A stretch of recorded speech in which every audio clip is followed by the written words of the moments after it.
Dia 31 de janeiro. São João Bosco, 1888.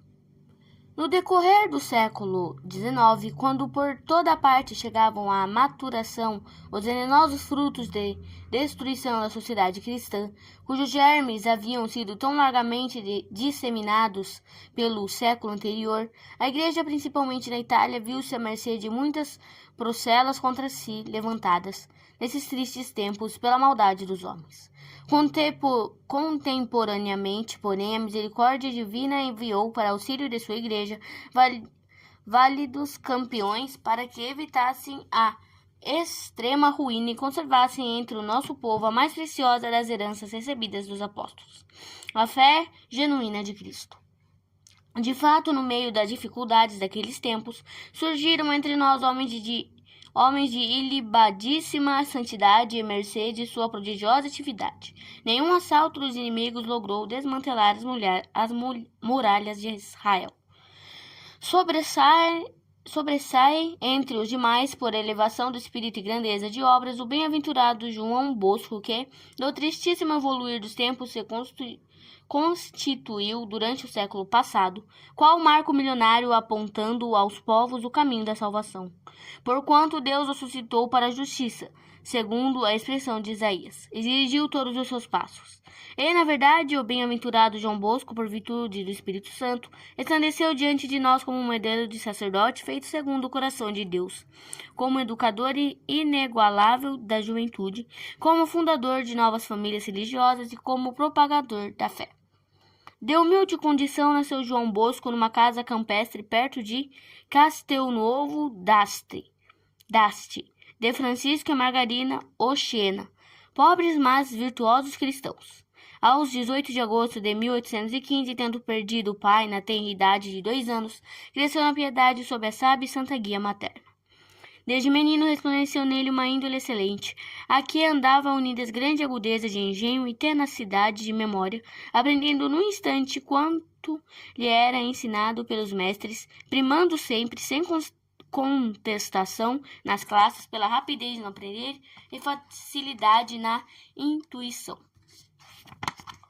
Depois de alguns anos de espera e laboriosa pobreza, que ele robusteceu a fibra, preparando-o para as mais árduas provas, com o consentimento da mãe e recomendação do bem-aventurado José Cafasso, entrou para o seminário de Xeri, onde por espaço de 6 anos se dedicou com ótimo aproveitamento aos estudos.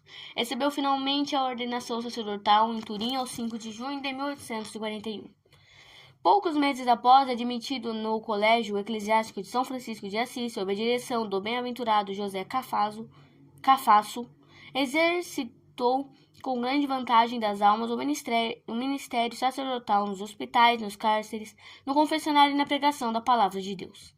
Formado assim nesse exercício prático do sagrado ministério, sentiu acender-se mais viva do que nunca em seu espírito a peculiar vocação alimentada por inspiração divina desde sua adolescência, qual a de atender e dirigir para o bom caminho a juventude, particularmente a abandonada. Sua perspicácia havia já intuído de grande utilidade devesse ser este meio para preservar a sociedade da ruína a que estava ameaçada e, para a atuação de tal desígnio, dirigiu os esforços de seu nobre coração, com tão felizes resultados que, entre os educadores cristãos contemporâneos, figura ele indubitavelmente em primeiro lugar. O próprio nome de oratório dado à sua instituição faz-nos ver sobre quão firme base tenha construído todo o edifício, isto é, sobre a doutrina e piedade cristã, sem a que baldada se torna qualquer tentativa para arrancar as paixões viciosas do coração dos jovens e endireçá-los para ideais mais nobres. Nisto, porém, usava ele tanta doçura que os jovens quase se espontaneamente sorviam e amavam a piedade, não já constrangidos, mas por verdadeira convicção, e, uma vez ganho seu afeto, levar-os-ia sem dificuldade para o bem. a fim de perpetuar a existência de sua obra e prover assim mais eficazmente a educação juvenil, animado pelo bem-aventurado José Cafasso e pelo Papa Pio IX de santa memória, fundou a Pia Sociedade de São Francisco de Sales e algum tempo depois o Instituto das Filhas de Maria Auxiliadora. Hoje as duas famílias formam um conjunto de quase 20 mil membros, espalhados por todo o mundo em cerca de 1.500 casas. Milhares e milhares de crianças de ambos os sexos recebem sua formação literária e profissional.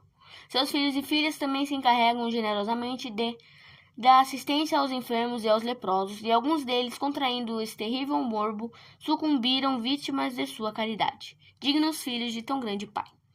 Nem deve passar despercebida a instituição dos cooperadores, isto é, uma associação de fiéis, em sua maioria leigos, que, animados do mesmo espírito da sociedade salesiana, e como essa dispostos a qualquer obra de caridade, têm por escopo prestar, segundo as circunstâncias, válido auxílio aos parochos, aos bispos, aos párocos, aos bispos e ao mesmo sumo pontífice. Primeiro e notável ensaio de ação católica.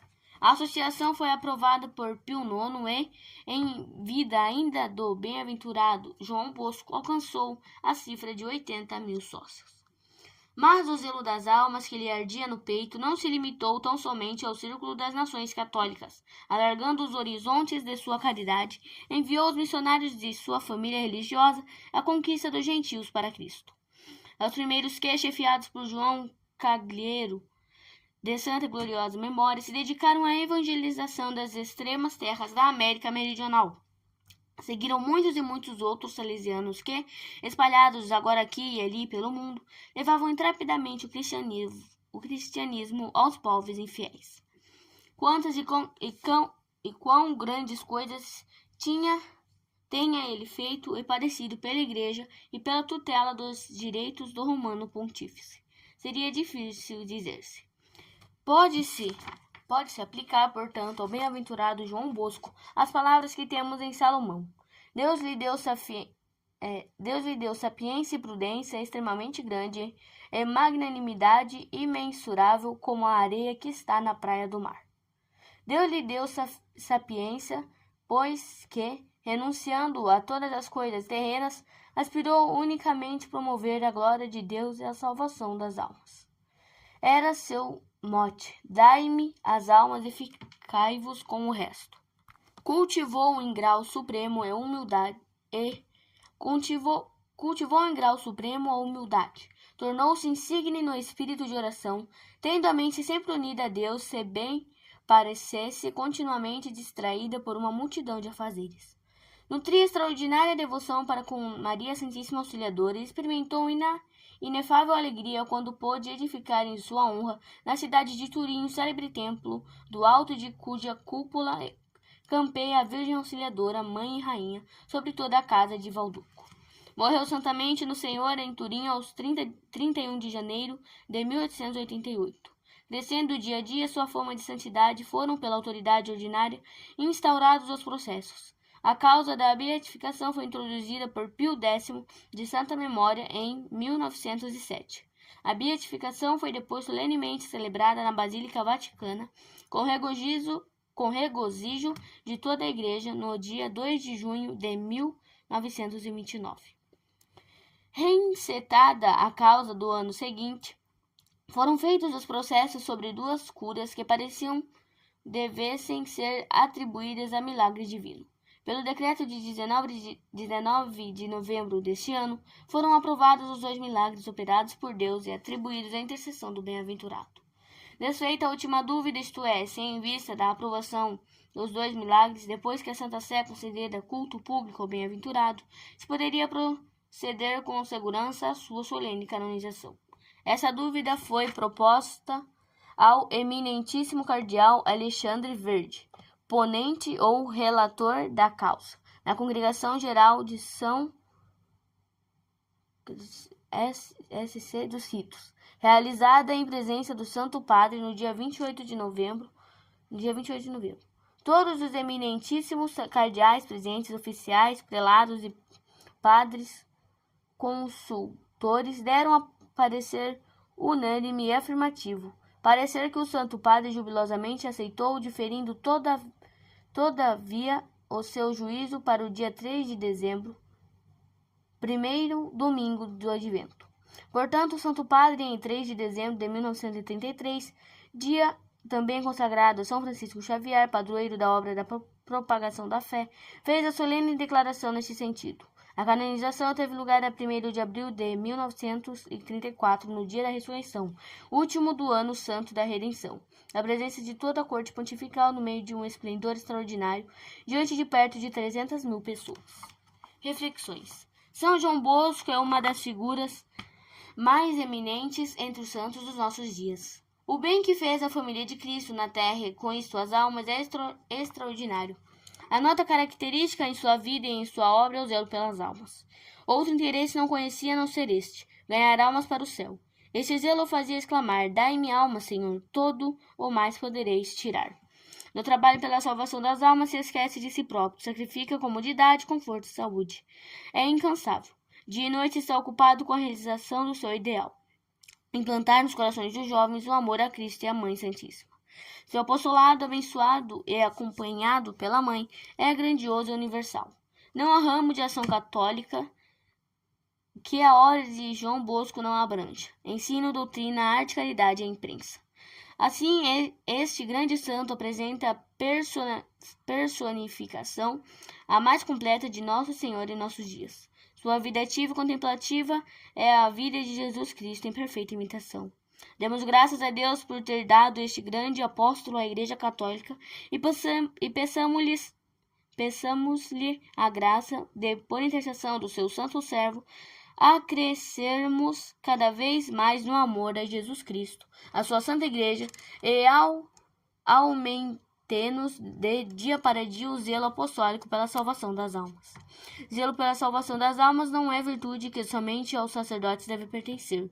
O mandamento da caridade se dirige a todos e a petição: venha a nós o vosso reino. No Padre Nosso, fala-nos do dever que temos de trabalhar pela solidificação e propagação do reino de Deus sobre a terra. Os pais devem zelar pela santificação de seus filhos. Os superiores têm por obrigação promover a vida em Deus dos seus súditos. Cada estado tem deveres especiais, que se relacionam ao bem espiritual do próximo. Quem julga nada poder fazer pela salvação do próximo, faça uso da oração e edifique o próximo pelo bom exemplo.